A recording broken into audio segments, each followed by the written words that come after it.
अस्सलाम वालेकुम। तमाम तारीफें अल्लाह रब्बुल इज्जत के लिए कि जिसने हमें ईमान की नेमत से सरफराज फरमाया और बेहद दुरूद व सलाम जनाब रसूलुल्लाह सल्लल्लाहु अलैहि वसल्लम पर कि जिनको अल्लाह ने सरताज रसूल और खातमुन नबीयीन बनाया।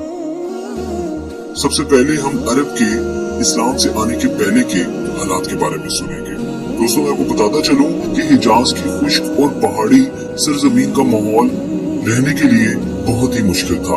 जजीरानुमा अरब के वेस्टर्न पार्ट में वाकई इस खित्ते की तारीफ बयान करना हो तो दो लफ्ज ही काफी है, यानी गर्म और खुश्क। मौसम गर्मा में यहाँ दर्जा हरारत हमेशा 100 फ़ारेनहाइट से ऊपर चला जाता है और बारिश वगैरह न होने के बराबर होती है। मशरिक की तरफ बढ़े तो ये सरजमीन रेत के अनगिनत ढेलों से भरी पड़ी है। दोस्तों, इस इलाके में ग्रीनरी और वादी हमेशा से ही कम रही है। ये सब अपनी जगह, लेकिन यही वो बंजर और बांझ सरजमीन है जहाँ 6वीं सदी ईस्वी में एक नई तहरीक उभरी। एक ऐसी तहरीक जिसने जज़ीरा-ए-नुमा अरब के अंदर और बाहर भी तारीख का रुख बदल देना था। इस खित्ते की जियोग्राफिकल लोकेशन इस एतबार से मुनफरिद है कि 3 बड़े आज़मों यानी एशिया, अफ्रीका और यूरोप के संगम पर वाक़ई है।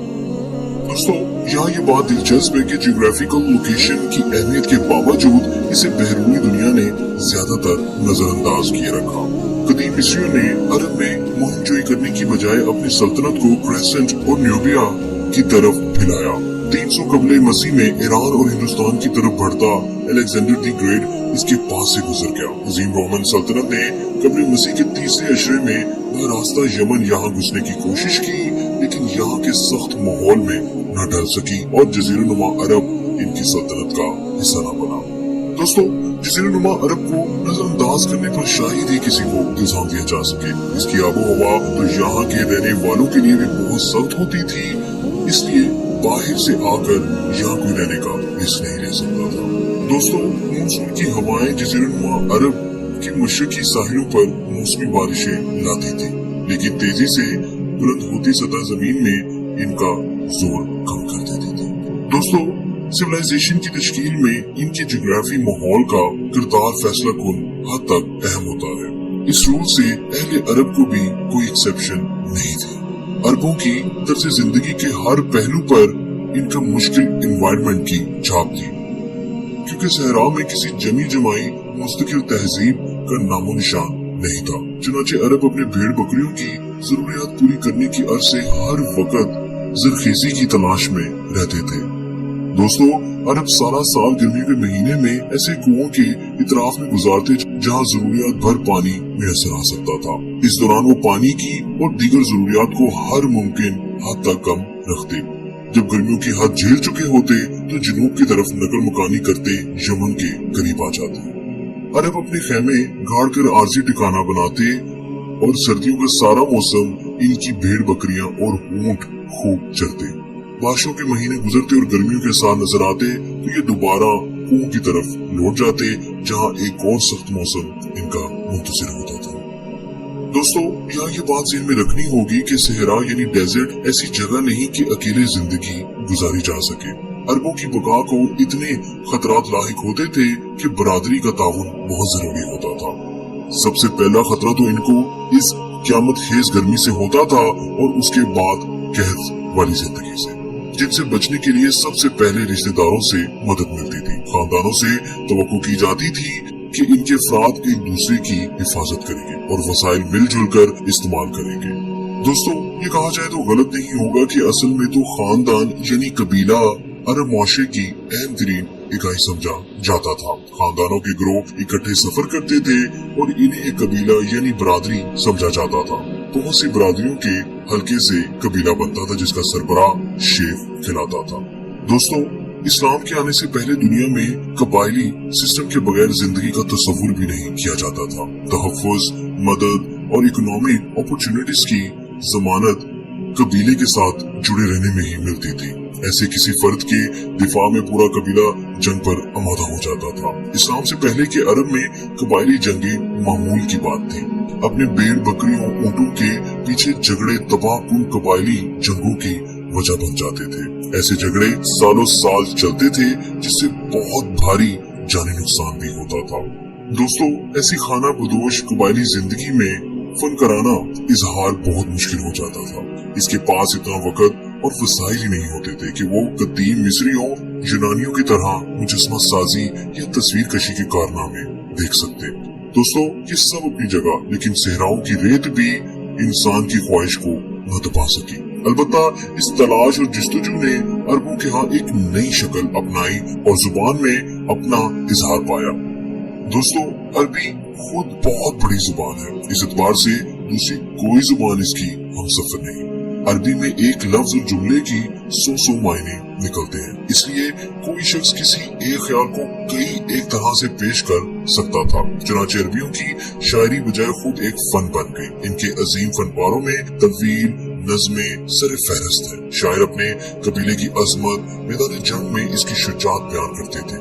लोग इन्हें जुबानी याद कर लेते और नस्लों तक सुनाते थे। दोस्तों, कबीले इस्लाम के 7 अजीम पॉइंट्स को मुआलाकात कहा करते थे, यानी वो जिन्हें लटकाया गया। मुआलाकात कहने की वजह ये थी कि इन्हें काबे की दीवार पर लटकाया गया था। यूं कह लीजिए कि इस शायरी की अजमत के इतराफ में अरबियों ने इन्हें अपने दिलों में रचा बसा लिया था। ऐसी तरक्की याफ्ता करने वाले अरब जज़ीरनुमा में तहरीर का हुनर बहुत कम था। 6वीं सदी तक जुबान की तहरीरी शक्ल यकीनन वजूद में आ चुकी थी, लेकिन इसे बहुत कम लोग सीखते थे। अरबी जुबान याद कर लेने को काफी समझते थे। वो हजारों अशार ज़हन में महफूज कर लेते और फिर नस्ल दर नस्ल सुनाते चले जाते।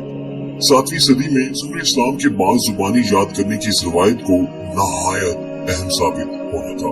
दोस्तों, मजहब की बात की जाए तो इस्लाम से पहले अरबियों की गालिब तादाद बुत परस्ती करती थी। इस्लामी रवायात के मुताबिक हजरत इब्राहिम अलैहिस्सलाम और उनके बेटे हजरत इस्माइल अलैहिस्सलाम ने मक्का की वादी में अल्लाह ताला की इबादत के लिए काबा तामीर किया और काबे की तामीर के लिए वही बुनियाद इस्तेमाल की गई जो हजरत आदम अलैहिस्सलाम ने बनाई थी। दोस्तों, अरबों ने हजरत इस्माइल अलैहिस्सलाम को अपना लिया और हजरत इस्माइल अलैहिस्सलाम ने इन्हें इस इबादत गाह से तौहीद का पैगाम दिया।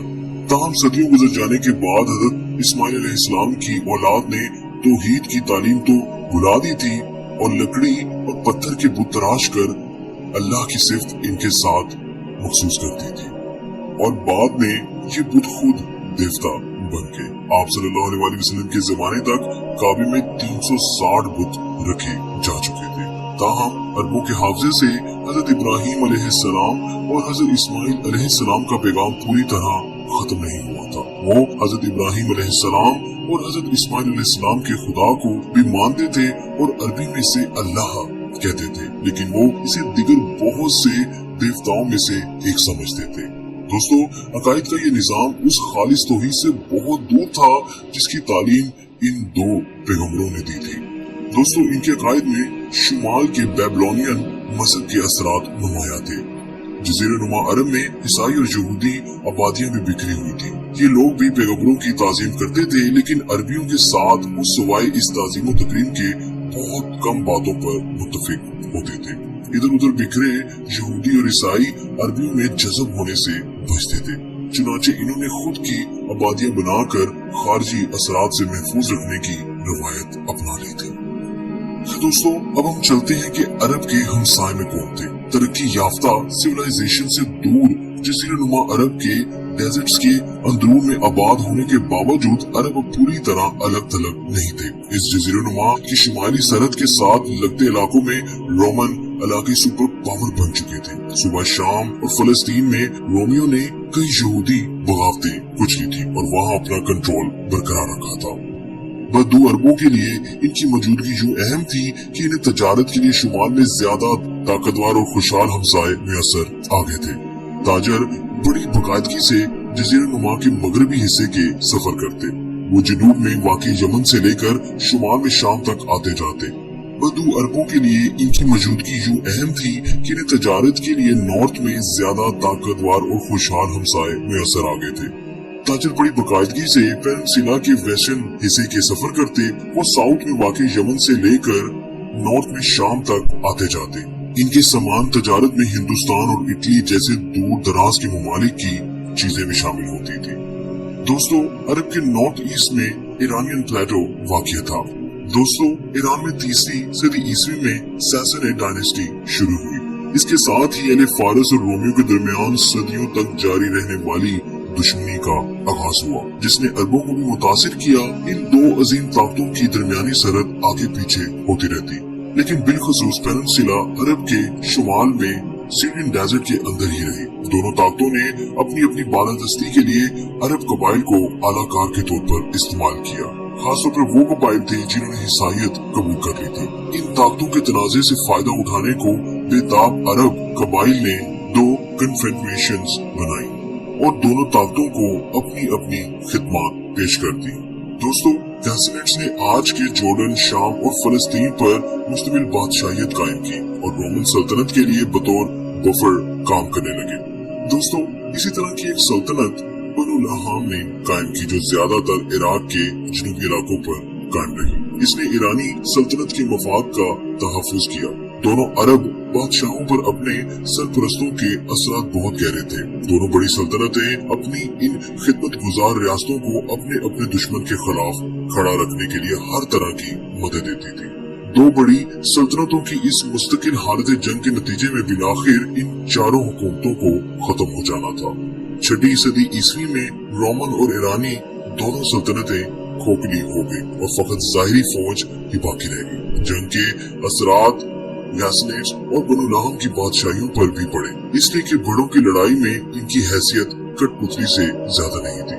ताहम ज्यादातर अरब कबाइल ने खुद को बड़ी ताकतों की इस खारजी लड़ाई से बचाए रखा। इन्हें किसी सल्तनत की शिकस्त या फतह में कोई दिलचस्पी न थी और न ही वो किसी को जितवाने में मदद देना चाहते थे। दोस्तों, जज़ीरुन्नुमा अरब के जनूब में हबशा की ताकत एक्सुमी सल्तनत थी। आज इस इलाके को इथोपिया कहा जाता है। हबशा के बुलंद पहाड़ों में ये रियासत अंदरून अफ्रीका की हुकूमतों को बहरा हिंद के तजारती रास्ते और जज़ीरुन्नुमा अरब के जनूबी इलाकों से मिलवाती थी। तजारती रास्तों का संगम होने की वजह से अक्सूमी सल्तनत का अरबों पर बड़ा असर सूख था। अक्सूमियों और अरबियों की तजारत ज्यादातर यमन में हुआ करती थी। रोमियों की तरह अक्सूमी भी ईसाई थे और ईरानियों के साथ इनके भी तनाजे चल रहे थे। दोस्तों, 6वीं सदी ईस्वी की दुनिया में दूर दराज के इलाकों ने एक दूसरे को ज्यादा शिद्दत से मुतासिर करना शुरू कर दिया था। यूं कहें कि ग्लोबलाइजेशन का अमल तेज होने लगा था। अरब भी अपने हमसाओं से लाताल्लुक नहीं थे। पेनिनसुला से बाहर होने वाले वाकयात भी इन्हें मुतासिर करने लगे थे। 3 ताकतवर रियासतों के संगम पर रहने का मतलब ये था कि आलमी सियासत से बाखबर रहा जाए और इनके बाहमी कॉन्फ्लिक्ट से फायदा उठाने का हुनर सीखा जाए। जियोग्राफिकल लोकेशन की तमाम नजाकत के बावजूद अपने डेजर्ट के अंदरून में अरब खुद को महफूज ख्याल करते थे। खुद अरबों को इतराक था कि दुनिया से कितने अलग थलग है, इसलिए वो जज़ीरुन्नुमा अरब को जज़ीरतुल अरब यानी अरबों का जजीरा कहते थे। अरबों का दुनिया से कटा होना इनके लिए खासा मुफीद साबित हुआ। सख्त आबो हवा का एक मतलब तो ये था कि गिरदो पेश की रियासतों में से कोई हमलावर होकर यहाँ कब्जा नहीं कर सकता, क्योंकि जैसा कि मैंने आपको पहले बताया कि अरब की आबो हवा को झेलना कोई आसान काम नहीं था। खैर दोस्तों, इसी महफूज माहौल में एक तहरीक 6वीं सदी ईस्वी के आगाज में उभरी, जिसे इर्द गिर्द की रियासतों के लिए इम्पोर्टेड इम्प्लीकेशंस की हामिल होना था। इन इम्प्लीकेशंस की जरूरत में बिलाखिर सारे आलम को आना था। इसने अरबों का मुकद्दर हमेशा के लिए बदल देना था। इस तहरीक ने अरबों की बाज मुनफरिद खुसूसियात को नुमाया किया। बदू की सतह से बहुत ऊपर ये तहरीक इनको ले गई। इस तहरीक ने अरबों के इन सोशल डिफेक्ट्स को दूर करना था, जिनमें सबसे बड़े इनके आपस के इख्तलाफात थे। दोस्तों, जज़ीरुन्नुमा अरब के आबो हवा, सिविलाइजेशन और सियासत ने मिलकर एक खास तरह का माहौल पैदा कर दिया। इस माहौल के तुफैल इस्लाम बहुत तेजी से उभरती हुई एक आलमी ताकत बन गया कि तारीख आलम की कोई और तहरीक, मजहब या सल्तनत इस रफ्तार का मुकाबला नहीं करती। खस्ता हाल रोमन और ईरानी सल्तनतों के जुल्म को खत्म करना था।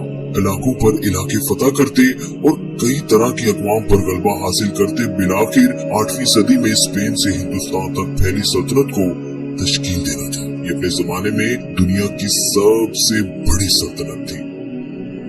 اپنی زندگی کی آخری سانس لیتی ہوئی اس چھٹی صدی عیسوی کے عرب سلطنت اور تہذیب سازی کے ان کارناموں کا تصور بھی نہیں کر سکتے تھے، لیکن یہ سب کام ایک شخص جناب رسول صلی اللہ علیہ وسلم کی آمد کے توفین ہوا، جو ایک انقلابی پیغام کے ساتھ آئے۔